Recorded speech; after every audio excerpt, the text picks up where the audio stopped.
Baik, ayat kelima, dan sesungguhnya kami mengira, ya, kata jin-jin ini, bahwa manusia dan jin sekali-kali tidak akan mengatakan kepada Allah perkataan yang dusta. Kata ulama tafsir yang dimaksud adalah, jadi jin-jin ini mereka masih polos, mereka nggak tahu. Jadi pada saat iblis mengatakan Allah itu punya anak, punya istri, gitu kan? Seperti perkataan yang tersebar di Nasrani, banyak jin-jin tahu. Oh iya mungkin ya, mungkin karena iblis lebih tahu. Mereka jadi ikut.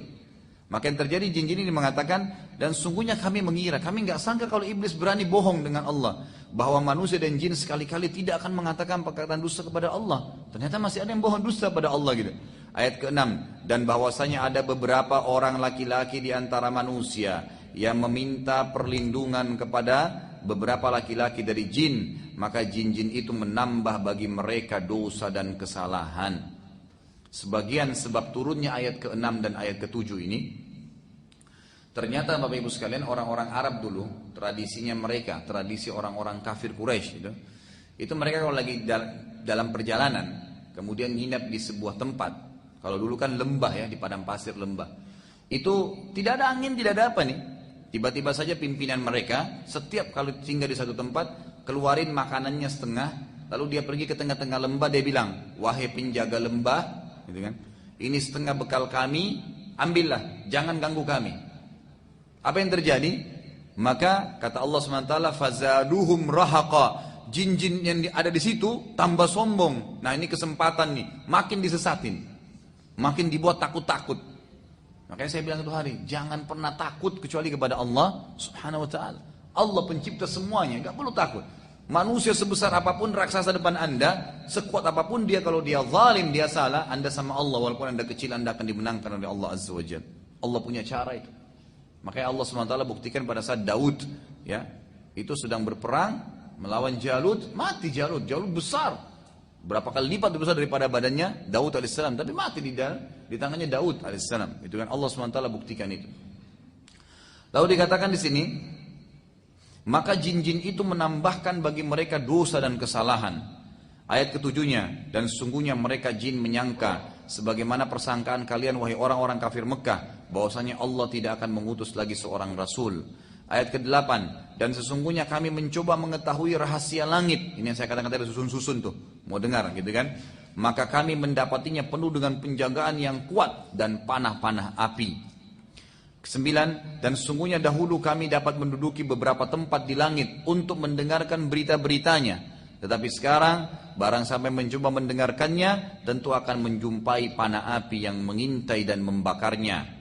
Ayat ke-10, dan sesungguhnya kami tidak mengetahui dengan adanya penjagaan itu, apakah keburukan yang dikehendaki oleh Allah di bumi, atau memang Allah menginginkan bagi mereka kebaikan. Jadi sudah nggak ada lagi informasi, udah nggak bisa tahu, tinggal sesuai dengan takdirnya Allah. Sampai sebagian ulama mengatakan termasuk malaikat-malaikat ada yang di langit, itu nggak tahu lusa terjadi apa. Allah instruksikan per hari, mereka tidak tahu sama sekali. Apalagi ada manusia yang mengaku tahu gaib, itu luar biasa. Dan ulama sudah sepakat mengatakan semua orang yang kerja sama jin itu bisa satu benar, 1000 salah. Kadang-kadang begitu, seperti orang main judi kan, satu kali dapat, biarpun 1000 kali dia kalah, tetap dia ingat yang satu itu. Syaitan hiasi, yang dia dapat untung 10 juta, dia lupa yang dia keluarin 1 miliar gitu kan. Syaitan hiasi itu, kebodohan gitu kan. Sekali dia sholat tahajud pernah, lalu dia pegang terus, dia lupa 1 tahun sudah nggak sholat tahajud, bangga dengan itu. Ya kadang-kadang godaan syaitan begitu ya.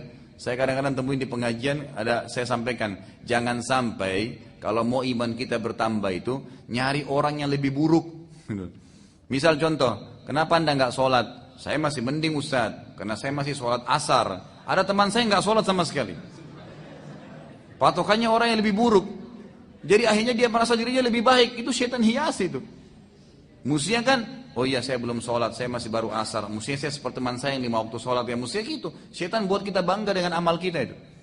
Orang pergi haji, oh saya juga sudah pernah haji. Salah, ya Allah saya juga pengen haji seperti mereka lagi. Itu yang benar. Harus melangkah lebih maju, bukan malah mundur ke belakang gitu kan. Itu termasuk godaan syaitan yang harus hati-hati.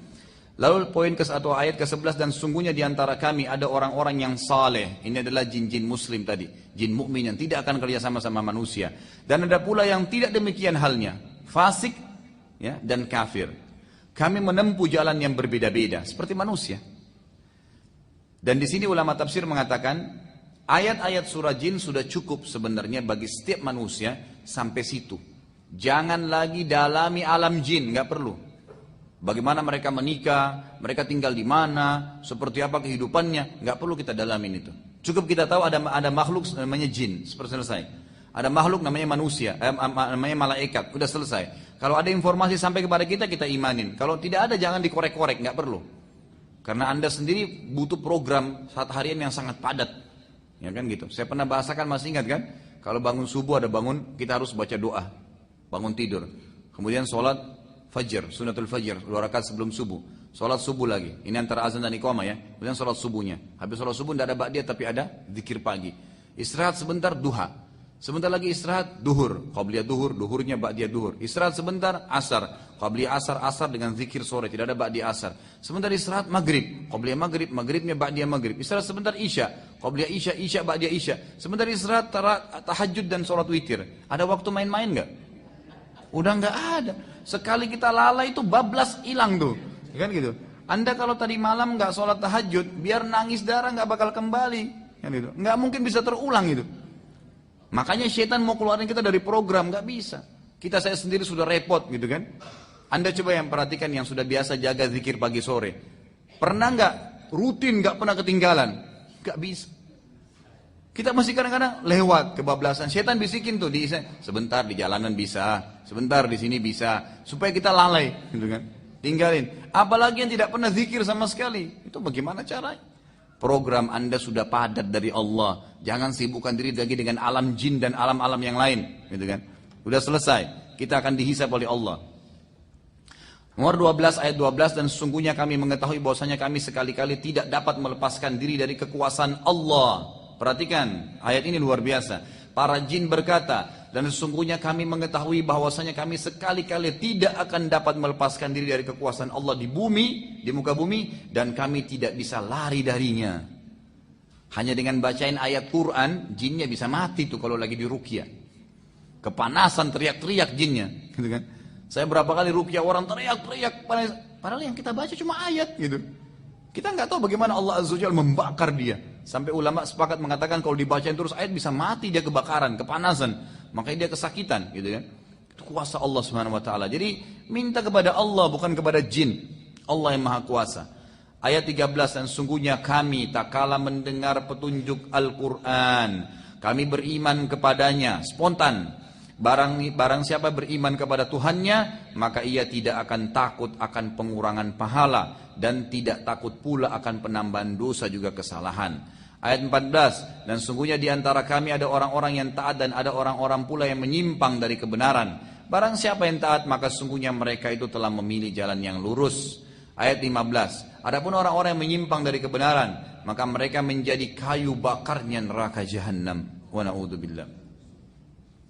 Ayat ke-16, dan bahwasanya bila mereka berada pada jalan yang lurus tersebut, agama Islam, mentaati apa yang diajarkan Nabi SAW, benar-benar kata Allah, kami akan memberi mereka air minum yang segar dan rezeki yang banyak. Kata di sini air minum yang segar, kata para ulama tafsir, di dunia dan di akhirat akan minum dari sungai yang ada di surga. Ayat 17, dan kami coba mereka pada jalan yang lurus tadi. Akan ada cobaan-cobaan yang datang untuk meningkatkan kualitas iman kita, gitu kan? Karena cobaan kalau datang akan Allah menyuruh, kalau Allah sedang menguji Anda pada satu cobaan, berarti Allah mau Anda dobrak, keluar, cari jalan keluar dari masalah itu. Jangan malah bilang, ya Allah, Allah uji saya diam aja di rumah, enggak. Tiba-tiba ban motornya pecah, tantangan tuh. Apa yang saya harus kerjain? Cari tambalan ban. Alhamdulillah, mungkin Allah memang ingin mengampuni dosa saya dengan ini. Mungkin sudah ajalnya ban saya, sudah, gitu kan. Jadi nggak ada masalah, karena saya sudah katakan tuh hari semua punya ajal. Semua punya batas waktu, bukan cuma kita mati, ya. Baju, piring yang pecah, apa saja, semua itu punya ajal. Sebagaimana sabda Nabi SAW pada saat seorang pembantu sahabat memecahkan piring, lalu dia marah-marah, kata Nabi SAW, jangan kamu marah dengan pembantumu karena piring itu punya ajal sebagaimana kalian punya ajal. Kalau nggak pecah di tanganmu akan pecah, kalau nggak pecah di tangannya akan pecah di tanganmu. Selesai. Maka harus ditahu itu, semua ada batas-batasnya. Kemudian ayat 17-nya, dan kami coba mereka pada jalan yang lurus tadi, akan diuji oleh Allah SWT. Dan barang siapa yang berpaling dari Tuhannya pada saat cobaan sedang datang, malah dia tidak kembali kepada Allah Subhanahu wa taala, niscaya akan kami masukkan ke dalam azab yang berat. Karena sungguhnya cobaan itu untuk membuat kita lebih dekat kepada Allah Subhanahu wa taala. Ayat ke-18 yang terakhir, dan sungguhnya masjid-masjid itu kepunyaan Allah, maka janganlah kalian menyembah selain Allah di dalamnya. Tidak boleh ada kuburan, tidak boleh ada macam-macam. Setelah kejadian tersebut, maka jin beriman. Jin dari Nusaybin spontan beriman pada Nabi SAW. Dan anehnya yang terjadi, perhatikannya, ini langkah yang luar biasa dari para jin. Kadang-kadang mendahului manusia dari poin ini. Mereka pulang lalu mendakwai kaumnya, langsung menjadi da'i, dakwai apa yang mereka sudah dapatkan. Dan Allah SWT menceritakan itu dalam surah Al-Ahqaq, urutan 46 ayat 29 sampai ayat 31. Al-Ahqaq 46 urutannya ayat 29 sampai ayat 31. A'udzu billahi minasyaitonir rajim. Wa idz sarafna ilaika nafaran minal jinni yastami'una al-Qur'ana falamma hadaruhu qalu ansitu. فلما قضي ولوا إلى قومهم منذرين قالوا يا قومنا إنا سمعنا كتابا أنزل من بعد موسى مصدقا لما بين يديه يهدي إلى الحق وإلى طريق مستقيم يا قومنا أجيبوا داعي الله وآمنوا به يغفر لكم من ذنوبكم ويجركم من عذاب أليم.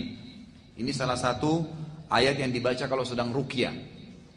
Ini salah satu ayat-ayat ruqyah yang dibaca untuk mengusir jin atau sihir, ayat ini.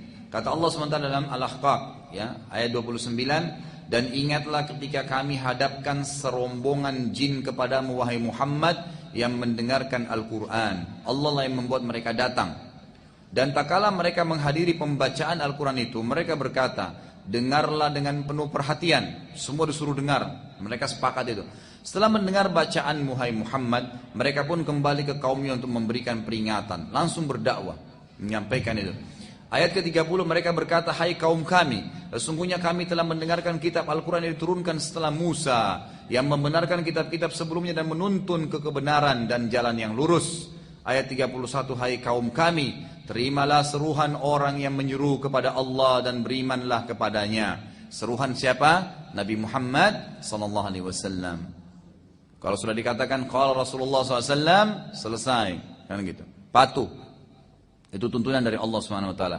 Niscaya apa manfaatnya? Allah akan mengampuni dosa-dosa kalian dan melepaskan kalian dari siksaan yang pedih karena kekufuran. Kejadian di atas tidak berpengaruh pada orang Quraisy, karena orang Quraisy nggak tahu apa-apa nih. Tadinya kan Nabi SAW sudah sedih nih, di Mekah ditolak, di Taif ditolak. Artinya manusia sudah tidak ada. Kata para ulama sirah, Allah ingin menghibur Nabi SAW. Manusia nggak mau terima kau, tinggalin manusia. Ini saya utus lagi yang lain, jin datang kepada kamu. Gitu kan. Lebih banyak kelompok yang lain. Gitu kan. Kejadian di atas tidak berpengaruh pada orang Quraisy karena mereka tidak beriman. Dan kebenaran terus bersaing dengan kebatilan tentu.